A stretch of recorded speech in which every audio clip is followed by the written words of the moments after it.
Good afternoon. There we go.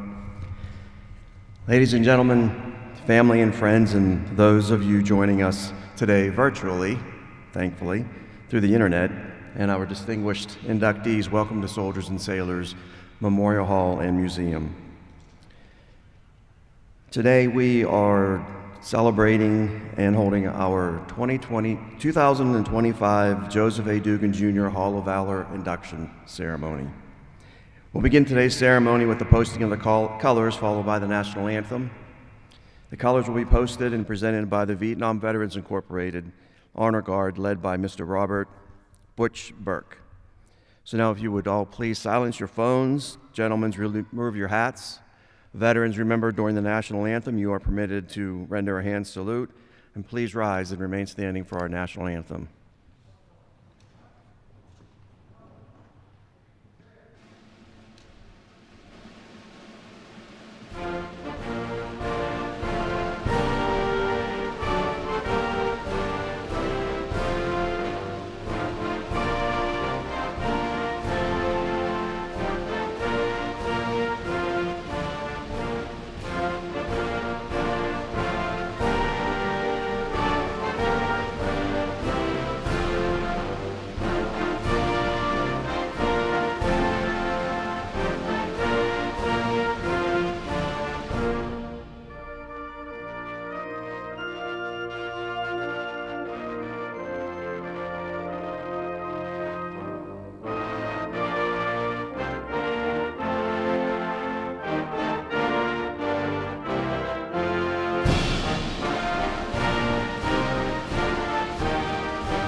You may be seated. Thank you.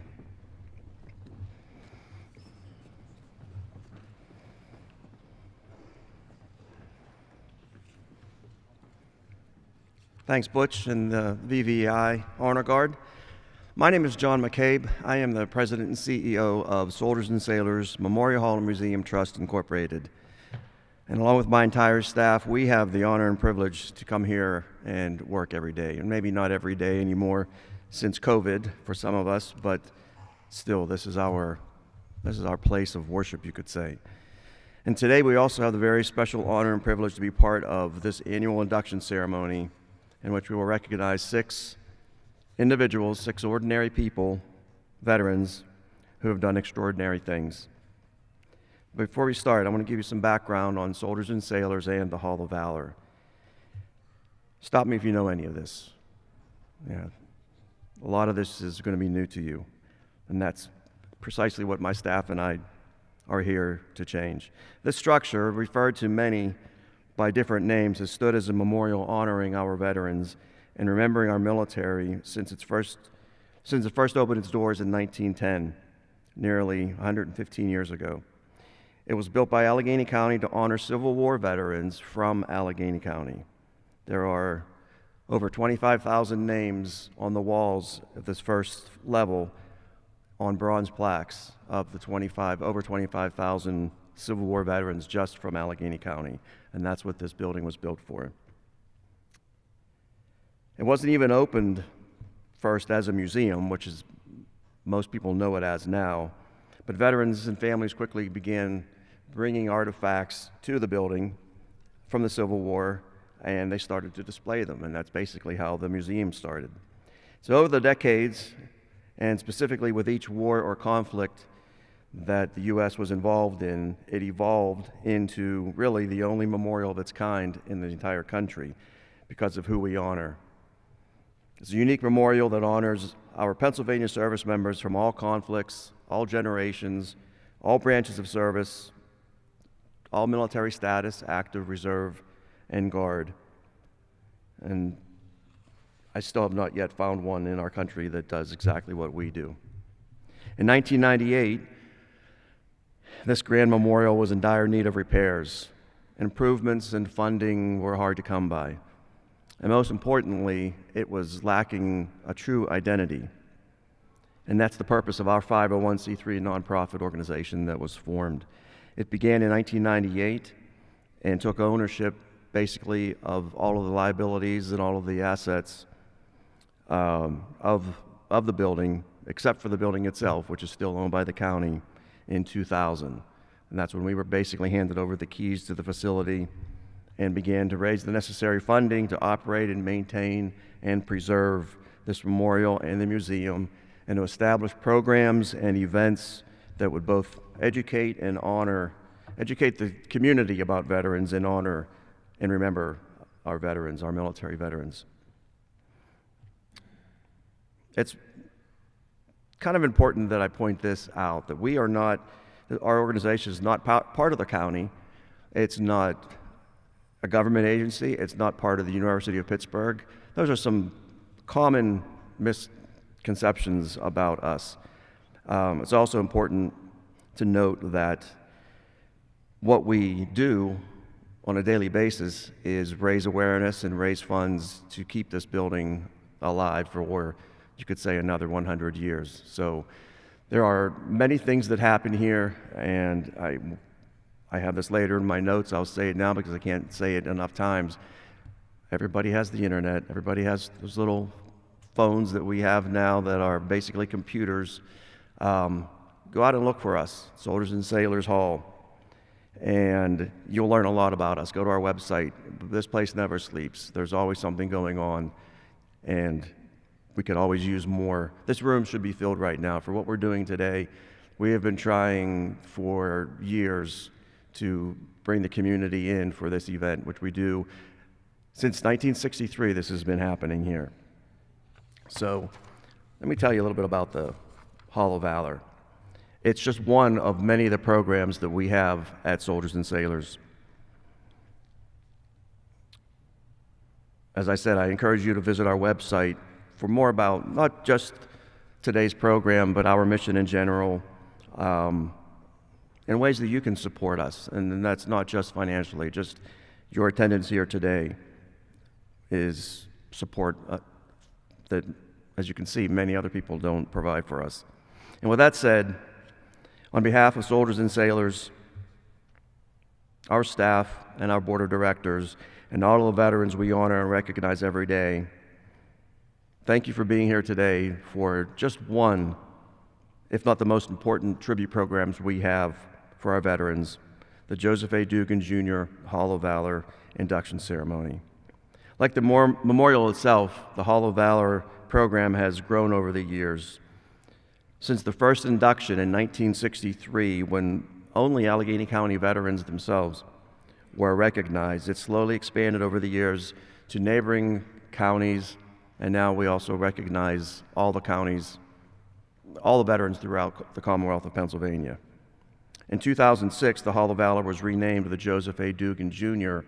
Hall of Valor after the untimely passing of the organization's first president, Joe Dugan. Since 1963, and up till today, there are 758 inductees in the Hall of Valor. After today, there will be 700. You do the math for me. 758 plus 6. One important topic that I want to mention this year, our numbers for the Hall of Valor induction have been slowing down some, have been getting smaller. And it's understandable because when it first started, we had many conflicts to find veterans who were, and have families and their friends find something, which this happens often, in the attic, or after someone passes away, they find something that indicates, hey, Uncle Joe had this medal, and find more about their service. The Hall of Valor is very special because it honors a specific veteran, those who received medals of valor. So those are rare, and it's important because as the conflicts die down, which is great for our country, so will these awards that are given to veterans. So what we're looking to do in the future is expand other ways of honoring and remembering veterans, because this is one of the special programs that we have, and someday we will run out of veterans that have received these medals of valor. But there are so many more veterans that should be recognized for everything that they have done for their country that may somewhat pale in comparison to our Hall of Valor members, but nonetheless are just as important because of their service in our military. The Hall of Valor medals that we recognize are the Medal of Honor, the Distinguished Service Cross, the Silver Star, the Distinguished Flying Cross, the Navy Cross, the Air Force Cross, and in some rare instances during combat-related conduct, and we have one of these today, the Soldier's Medal, the Airman Medal, the Navy Marine Corps Medal, and the Coast Guard Medal. The Hall of Valor itself, which is an actual place in our memorial, is located in the front east corner of the memorial. That's to my left, your right, back in this far, I should say far corner from where I'm standing, but if you exit the auditorium and make a left, it's at the end of that hallway. And we have done our best over the years to keep recognizing every member of the Hall of Valor. Although it's a very small room compared to the number of inductees we have, we are able to do so with a kiosk that has all of the members of the Hall of Valor and their plaques, similar to the ones that our inductees will receive today, so they can be researched. But on the walls are the Medal of Honor recipients, and there's obviously not as many of those, so we are able to keep those up on our walls, except for the wall that is, when you'll see there, the medals that we recognize are in a case. To the left and right of that case are the past 2 years nominating classes or inductee classes from 2023 and 2024. So this year we will remove 2023 and replace it with 2025. Hopefully you get a chance to see that before you leave today, if you haven't already. Now, before I pass the baton over to my co-MC today, who will take you through the plaques, I want to tell you a little bit about the program, and then I'm going to introduce our guest of honor today. So, not the plaques, I'm sorry, the ceremony itself.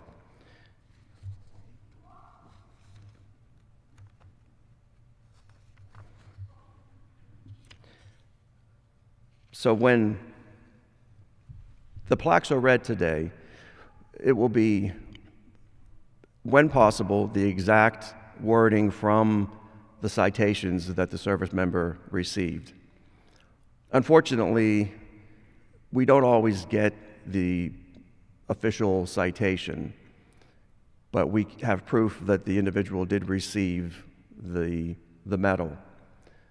So we put together as best as we can the citation or the facts that led to the award of the medal. But I just want you all to know that what you are hearing is as near as to the official citation as possible. Each individual who is either being represented today by a family or a friend, or actually here today with us, will take center stage while the plaque is read. And our honor guard from VVI will assist us with moving the plaques from the stage down to in front of the stage. And at the end of the ceremony today, we will have everybody on stage stay with us for a photograph. And at the end of each reading, each individual, and this isn't always the case, each individual would like to say a few words. And I'm thrilled that that's happening today. It gives our inductees a chance to share with you their thoughts and their feelings. So the MC for today, Alan Smith. There's a common name, right? Alan Smith. Alan, and I can find his bio that I just put together.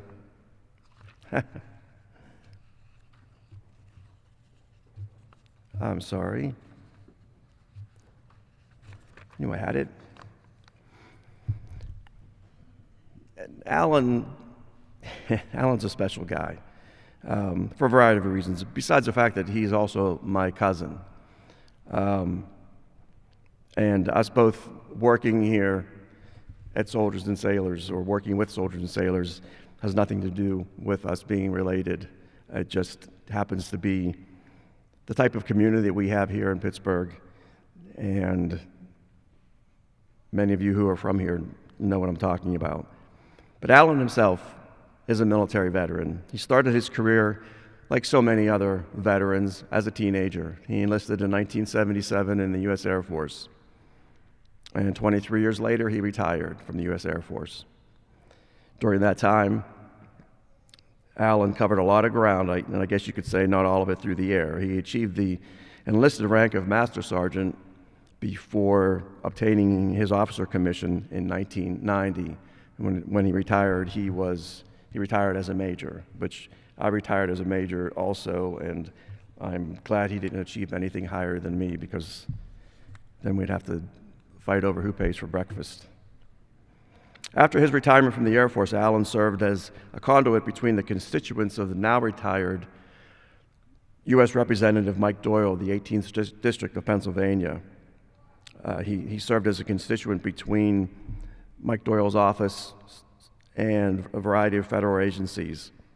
He also managed a high number of cases involving issues related to veterans, the military in general, and senior citizens. And it was through this connection to the community that Alan became Congressman Doyle's representative on our own board of directors. Alan is a longtime member of Soldiers and Sailors, our family, both as part of the nonprofit corporation's governing body, as a member and a board officer, and simply just as an advocate and an ambassador for Soldiers and Sailors and spreading the word about what is often considered this hidden treasure. For almost a decade, Alan sat on our board of directors representing Congressman Doyle in his ex officio seat, but then in 2013, Alan retired and he became a community member on our board of directors. And now Alan currently is serving in his second term as our board of directors chairperson.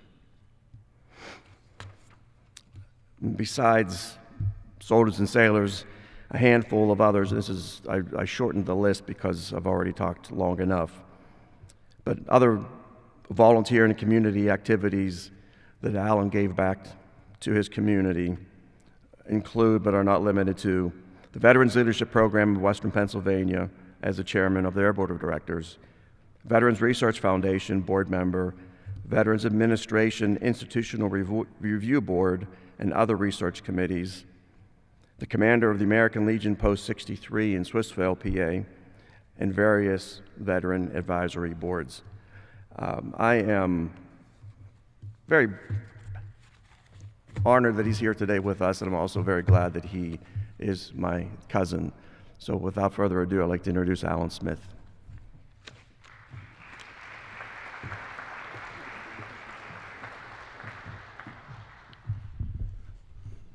Thank you, John. I appreciate that. Welcome, everybody. I'm glad you could be here on this nice Sunday afternoon for this event as we honor this year's inductees to our Hall of Valor.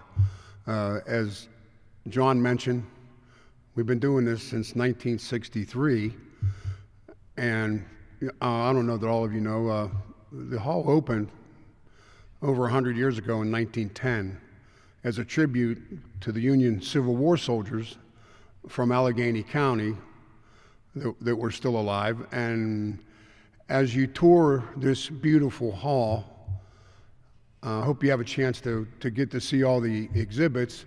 More importantly, in that, as John pointed out, in that corner of the building is the Hall of Valor, where you can look up and see all the people that have been inducted in the past and our new inductees as well. But another note that I think everybody should see or try to see is in that corner of the building, in the Gettysburg room, the walls are laden with pictures of from the hall from the day they opened. I don't even think that the cathedral wasn't even here then. And there's some great pictures about how many people were in the hall that day, and it's a tribute to this, I would say probably, arguably, one of the most iconic buildings, not only in Allegheny County or the state of Pennsylvania, but also, I would say, the country. So I'm glad that you have a chance to be here and try to enjoy this place as much as you can. It's certainly an honor to be able to read the narratives of the inductees that we have here. This, if I can read it, if I can find my glasses. It's an honor to read these as we induct this year's entrance into the Hall of Valor. So, without further ado, let's get to our first inductee, Sergeant Robert J. Bentley.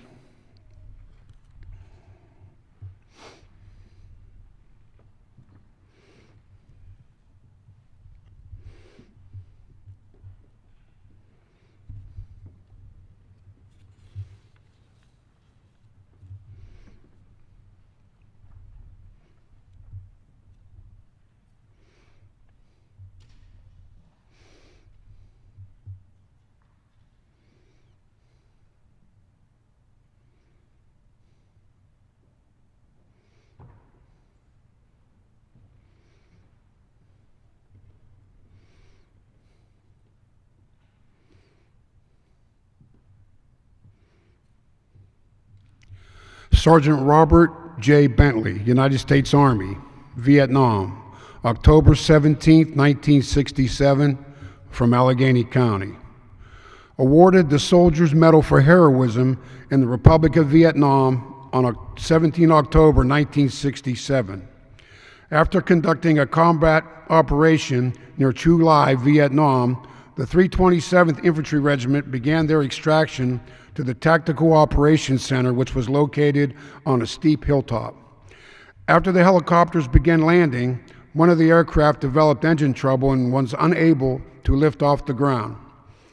As the pilot tried in vain to get the aircraft airborne, his rear motor blade struck the ground and sent the helicopter crashing down the side of the steep hill.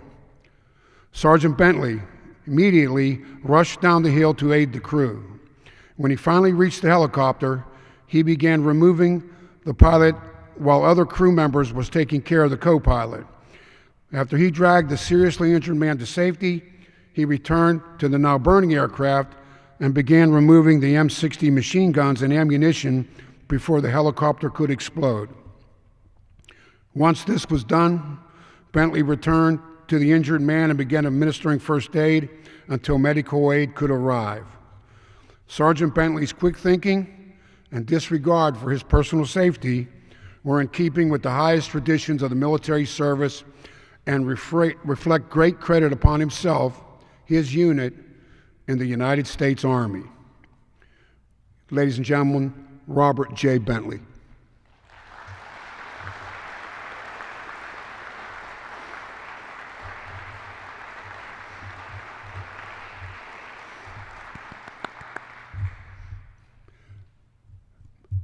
Mr. Bentley, if you'd like to say a few words.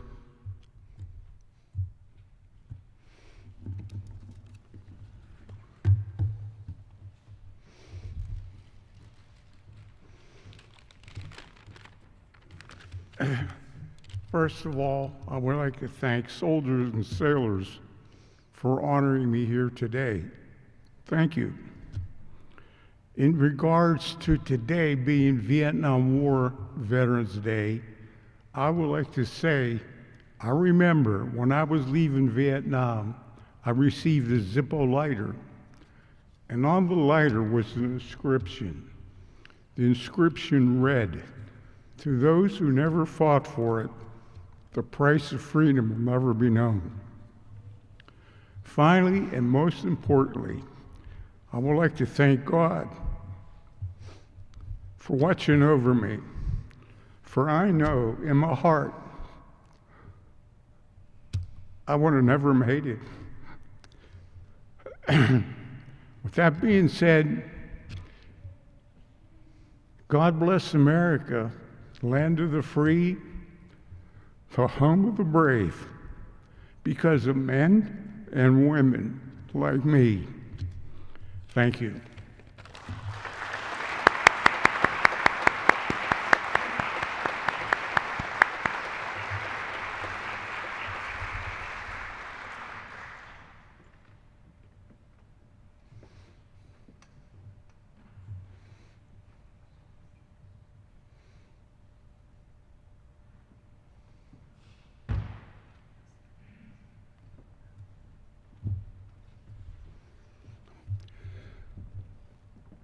Gail H. Fritz.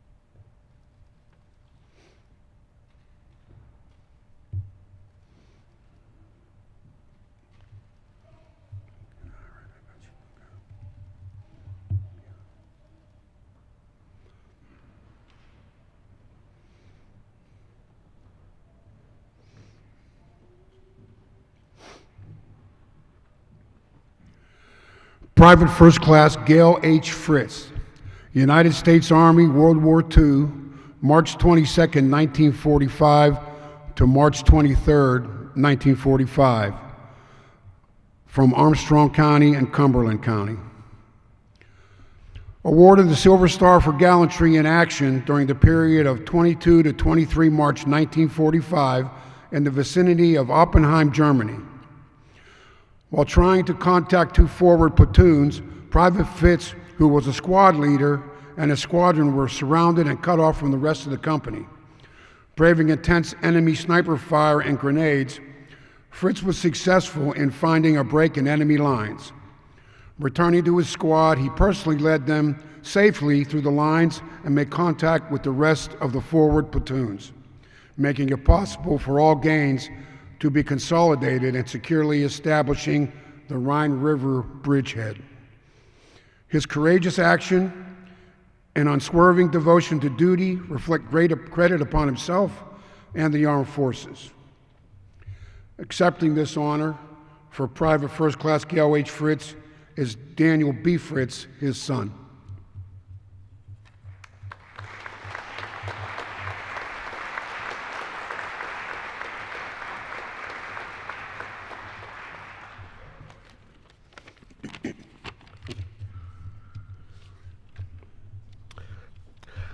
My dad, Gail H. Fritz, was a humble man who never considered himself a hero, but we, his family, know otherwise. Like many former soldiers who have fought in battle, Gail did not talk about his wartime service through the years. He remained silent about the action and the horrors of war that he witnessed. He often said, "I'm no hero. The thousands of American soldiers who lost their lives during World War II are the real heroes." We also know that the hand of God saved him many times. Gail received 2 Purple Hearts for combat injuries and was injured at other times. One time, my dad told the story of the sapling, a small tree, just a small tree, and how it saved his life. Near the town of Metz in France, The American GIs were digging foxholes before settling in for the night. As Dad finished digging his foxhole, he almost hacked off a small sapling, that small tree, at the rear edge of his foxhole, but decided to keep it as it might offer some extra camouflage. At dusk, Gil spotted some German troops approaching, and ultimately a firefight ensued.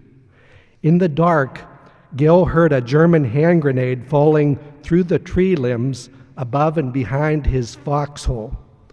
The grenade hit the ground, rolled towards him, and exploded just 2 feet from his foxhole.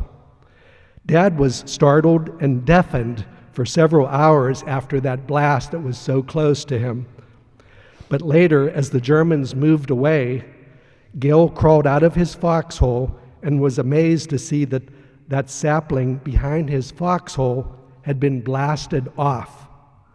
The sapling had stopped that German hand grenade from rolling right into his foxhole and killing him.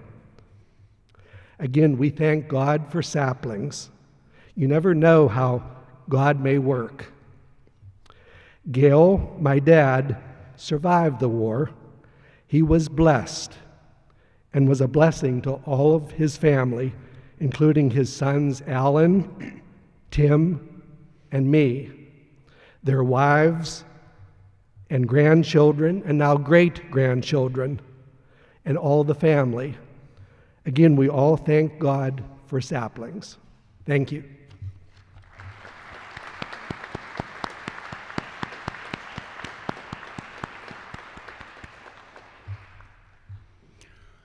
Frank C.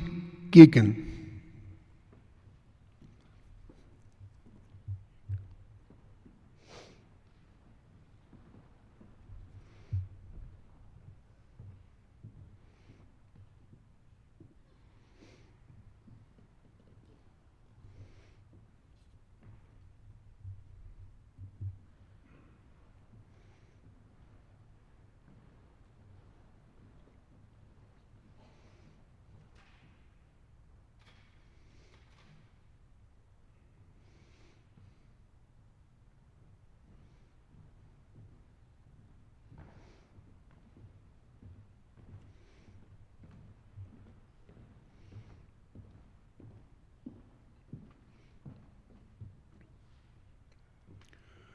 First Lieutenant Frank C. Geekin, United States Army Air Force, World War II, July 25, 1943 to October 10, 1943, from Allegheny County. Awarded the Distinguished Flying Cross for extraordinary achievement while participating in aerial flights in the Southwest Pacific area from July 25th to October 10th, 1943. First Lieutenant Geekin took part in more than 50 missions, dropping supplies and transporting troops over territory which was continually patrolled by enemy fighter aircraft. Often landings were made in fields which were only a few miles away from enemy bases. These operations aided considerably to the success of the Pacific Theater. Accepting this honor for Private First Class Frank C. Geekin is Robert Geekin, his nephew.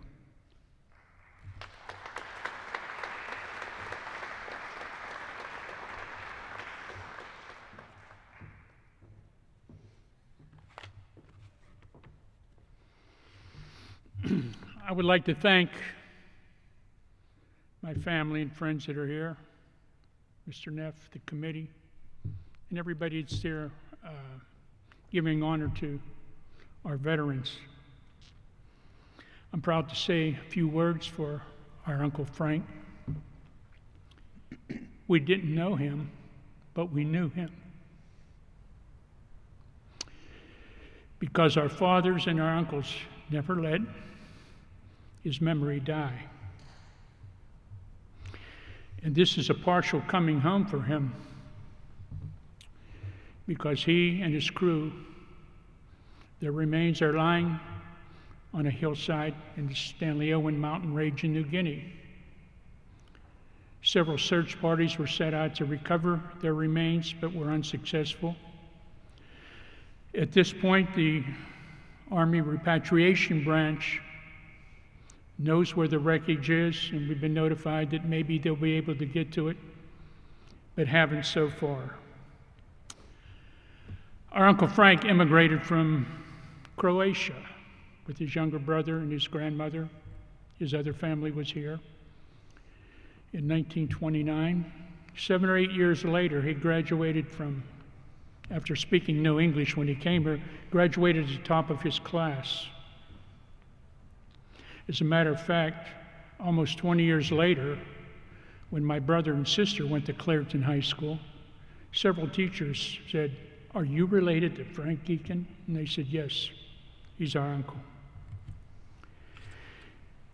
When the United States entered World War II, he was working at U.S. Steel in Clairton, and he joined the Army. And he told my father, he said, "I joined to represent our family because my father and his Uncle Tony, his brother Tony, had families." He says, "You have families and you're working in the mill, you can do your part that way." Well, when he got home, he found out his younger brother, Valentine, had joined the Marines at the same time. After basic training, the Army recognized his intelligence and sent him to flight school. He was commissioned a pilot at an airfield near Chicago, named his plane the Windy City. It was a C-47 Skytrain. General Eisenhower had stated that the C-47 Skytrain was one of our 4 best weapons of World War II. As our representative said, he flew over 50 missions with enemy aircraft nearby. But on that fateful day of December 23rd, 1943, the crash occurred. He was only 23 years old. But I know that if he would have survived the war, he could have gone to college on the GI Bill and been successful in whatever he did. I thank you and everybody here for giving his award to him.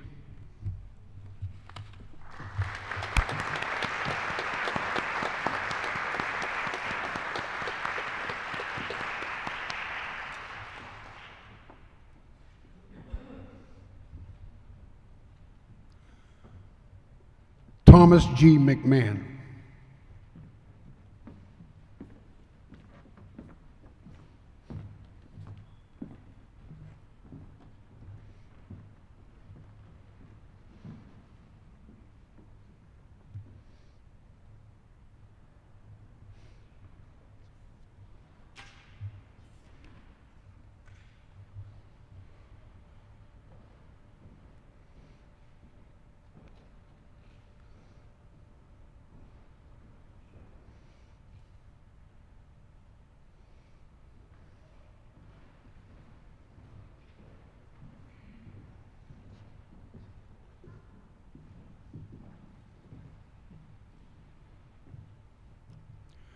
Staff Sergeant Thomas G. McMahon, United States Army Air Force, World War II, April 7, 1945, from Allegheny County.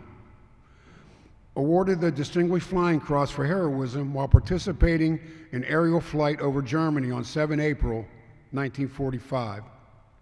As a waist gunner on a B-17 aircraft, Sergeant McMahon displayed outstanding heroism when his aircraft was set afire by anti-aircraft guns and a side door escape hatch mechanism was jammed while crew members were trying to escape. Without thinking of his own safety, McMahon held the escape hatch open so that other members of the crew could successfully escape. Sergeant McMahon's heroic sacrifice in order to save the lives of others reflect great credit upon himself and the Armed Forces of the United States. Accepting this honor for Staff Sergeant Thomas G. McMahon is Jane McMahon, his niece.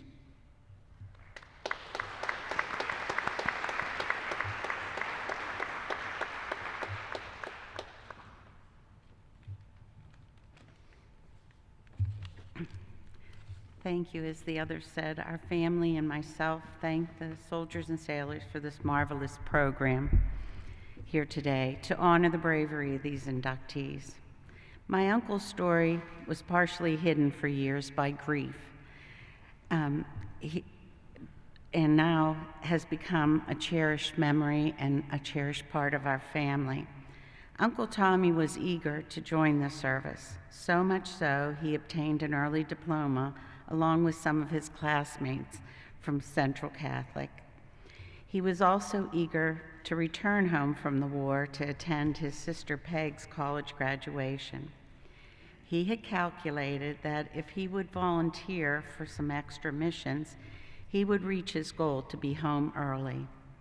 You will hear in excerpts from his letters prior to his final mission in Germany. On March 16, 1945, he writes, "Dear Mom, I was very happy to receive that package you sent me. I'll have plenty of chicken soup to eat now. I usually like to heat some up before I go to bed at night, and when the food is bad, I won't starve. Also, that box of chocolate is very good. I hope to be home in June. I have 24 missions in now, and I don't think it will take long to put in the next 11. Then, on March 31st, 1945, a letter to his sister Peg, he writes in part, "I see you're going to get a job in experimental work. That's pretty good, I think. I think it's best that you be your own boss. Although, you better study up on the work, because if it turns out good, you will be very popular. Good luck. Everything is running smooth over here now. Outside of a few showers now and then, I'm getting along good. Only 7 to go. Well, Peg, that's all I can think of now. I'll write you again soon. Your fond brother, Tom. P.S. I still think I know some of my German. Auf Wiedersehen means I'll be seeing you, right?" Uncle Tommy was not with his regular flight crew on April 7, 1945, but was an extra mission. Staff Sergeant Thomas McMahon was supposed to be on that mission, I believe, because his mission was to keep the door from jamming, so the 9 men parachuted and survived.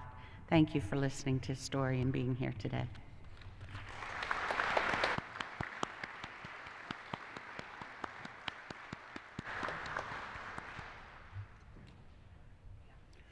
Joesph H. Moore.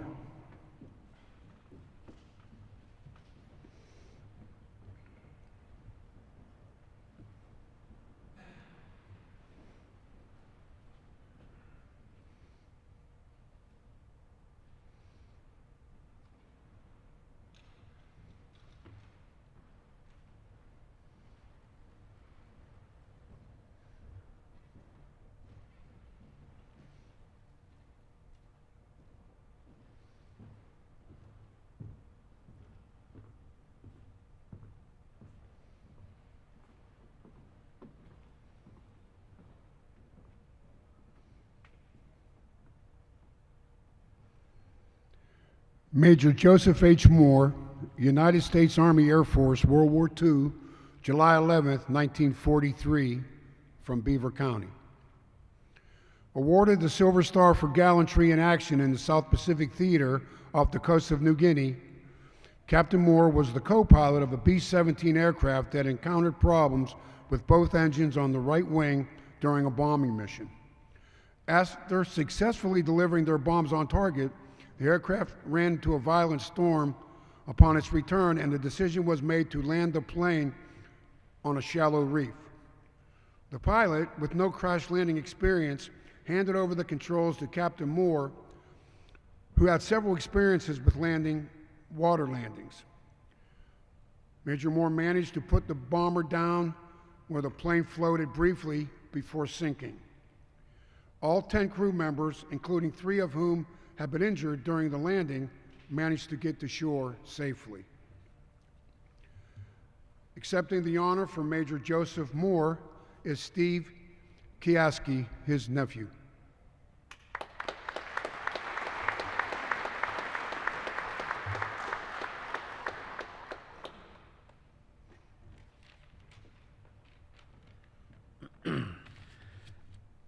So, Joesph Moore's niece, my wife Donna, should be the one on stage accepting this prestigious honor. However, she just got out of back surgery about a few hours ago at AGH. But she demanded me to get over here and say a few words about her Uncle Joe. I never met Joesph Moore, but I did get to know his wife, Lucy Moore, pretty well for the last 13 years of her life. She was extremely proud of her husband and would always share stories, not only about his time in the military, but about his time in the community as well. He was a well-respected, successful business owner, a very, very good golfer who won more than his share of local tournaments. We actually have his wooden drivers. He absolutely loved to fly. He had a Cessna airplane, which he kept in Beaver County, and flew as often as he could. He actually flew the Pennsylvania governor around on many occasions. Everyone in Aliquippa seemed to know and respect the name Joesph Moore. My wife said that Uncle Joe would tell stories about the missions he flew, both in World War II and the Korean War, but he never bragged about it. He never once pulled out the box to show her his air medals, Silver Star ribbons, bracelets, etc. And that's why my wife says her Uncle Joe, that's the way my wife says her Uncle Joe was. Very modest, quiet, and a bit shy. He would, however, break down in tears and leave the dinner table when it was time to share some of these stories. His time in the military really affected his quality of life as he got older, especially from his missions in World War II. He was very kind to his niece, Donna, always called her little girl. Even when she was in her 20s, 30s, he referred to her as little girl. He would be very proud of her for doing all the legwork and working with soldiers and sailors to get him into this exclusive club. As my wife said, he would really appreciate this day and probably say thank you, and that's about it. He was too modest to say anything else. His incredible full military story was kept in a box for over 80 years until we decided to donate everything to soldiers and sailors last spring. And we were so happy we did so. This way, anyone interested in Joesph Moore's military record will now be able to see and hear his incredible story. Thank you.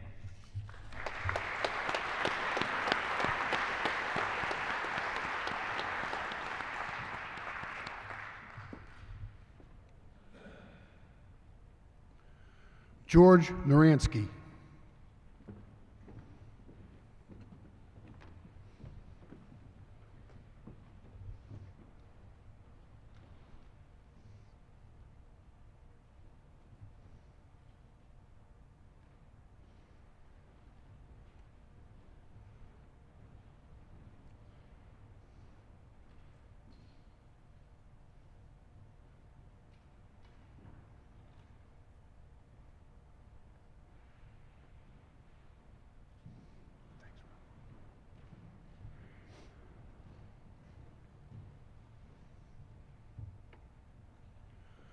Corporal George Naransky, United States Army, Korea, August 28, 1951, from Allegheny County. Awarded the Silver Star for gallantry in action in the vicinity of Chukgodong, Korea, on the morning of 28 August 1951, Corporal Naransky had the mission of blocking off an enemy force which was attempting to advance through a pass. He moved his squad down to the pass while encountering enemy artillery, mortar, and small arms fire. Slowly he moved through the intense fire into an advantageous firing position and set up a roadblock. Once in position, he located an enemy artillery piece which had been wreaking havoc on friendly troops with incredible accuracy. Showing cool combat poise, Corporal Naransky took careful aim and fired 9 rounds. When the smoke cleared, he had destroyed the enemy position and inflicted numerous casualties. His voluntary action, moving from a position of relative security to one of extreme danger, saved many of his comrades' lives. Accepting the honor for Corporal George Naransky is Don Naransky, his nephew.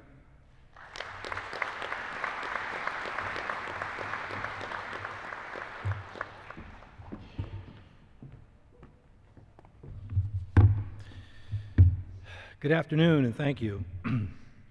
and congratulations to all the recipients here today and your families. On behalf of the Naransky family and the Glover family, thank you Soldiers and Sailors Memorial Hall for honoring Corporal George Naransky today, our Uncle George. Tim Neff, I have to thank you for all your guidance throughout this process. You always return my phone calls. You were always available. You were always very patient with all my questions. I have to thank you very much to my son-in-law, Matthew Glover, and Mars VFW Post 7505 for your generous donation to Soldiers and Sailors in honor of our uncle. And a special thank you goes out to Blaise Wiskowski and Dennis Martinez, representing our local West Air American Legion Post 593. When Blaise and Denny found out a local boy, one of our own, was awarded the Silver Star, they both insisted we apply for George's nomination here. Well, Denny, here we are. Thank you for that. Small town America is alive and well. As honored as I am today, standing here representing my uncle, I'm even more humbled. George grew up in a small town of West Deer, a mining town 20 miles north of the city of Pittsburgh. He enlisted in the Army at age 18, was sent to Korea at 20, and was killed in action 6 months later. That was 1951. As his citation reads, George was killed while blocking off enemy forces, moving through intense enemy fire, and ultimately eliminating a 76 millimeter enemy artillery piece. His bravery, his loyalty to his country, his tenacity, and his decision that day protected and saved many of his fellow soldiers' lives. And coincidentally, his brother Steve was wounded the same day. Two of his other brothers, one of which was my father, were wounded in the previous war. Those were very, very different times. What I was doing at age 20 in the late 70s doesn't remotely compare. But what I was able to do at that age, what I was able to think about my future, and what I was able to accomplish throughout my life wouldn't have been possible without those decisions made by my uncle and the decisions and the actions of many of the men and women that came before me. As I said earlier, I'm very humbled. I'm humbled because what I've done throughout my life pales in comparison to what George has accomplished. He protected our country's freedoms and independence by giving the ultimate sacrifice, his life. Thank you, Corporal George Naransky, and thank you to all the men and women who served our country then and who serve it today.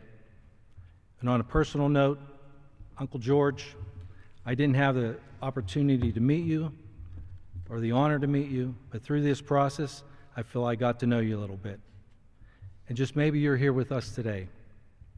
So I'll complete my job here and with extreme pride, humbly represent you, honor you, and sincerely thank you for what you've done for myself, my family, my grandchildren that are here today, and for all of us here. Thank you very much.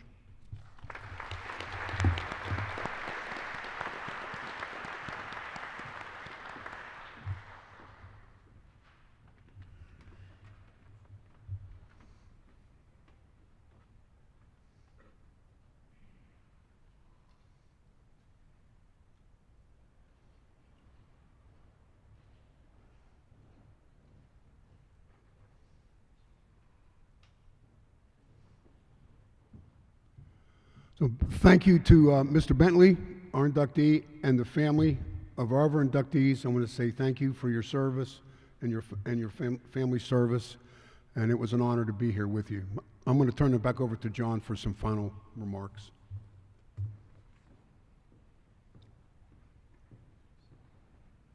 Can we get a round of applause for this year's 2025 class?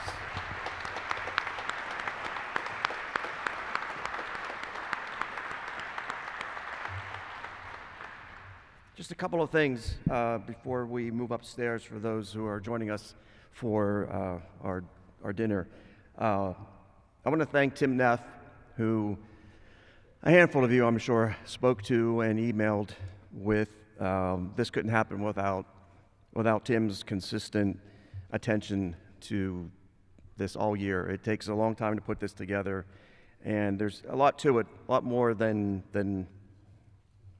we'd like to see, a lot more to something that shouldn't be that hard for us to do here, to recognize these individuals.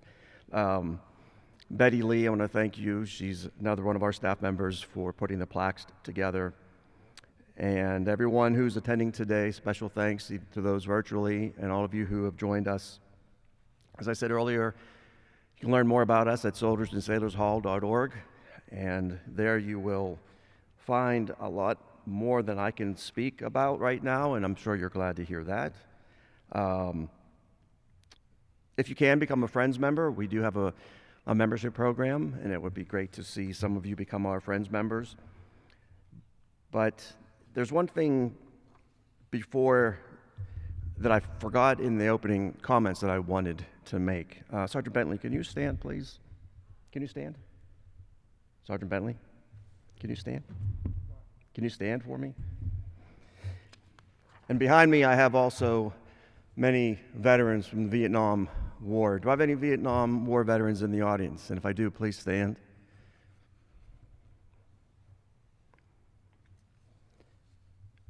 Today is March 29th. It's also known, many people don't really know this, National Vietnam War Veterans Day. March 29th Vietnam War Veterans Recognition Act of 2017 designated every March 29th as the National Vietnam War Veterans Day. March 29th was chosen because on that date in 1973, the Military Assistance Command Vietnam, MACV, was disbanded and the last U.S. combat troops departed the Republic of Vietnam. Congress outlined a total of 5 objectives for the United States of America Vietnam War commemoration with the primary objective being to thank and honor our Vietnam veterans and their families for their service and sacrifice on behalf of the nation, with distinct recognition of former prisoners of war and families of those still listed as missing in action.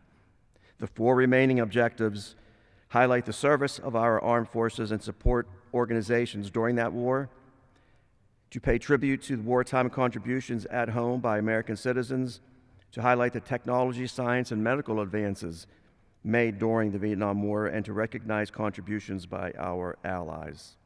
So I wanted to take that a moment just to thank and acknowledge all of our Vietnam veterans here today, including VVI. Thank you. And if we have any other veterans from any generation, will you all please stand? Any other veterans that we have in the audience? All of our veterans, thank you.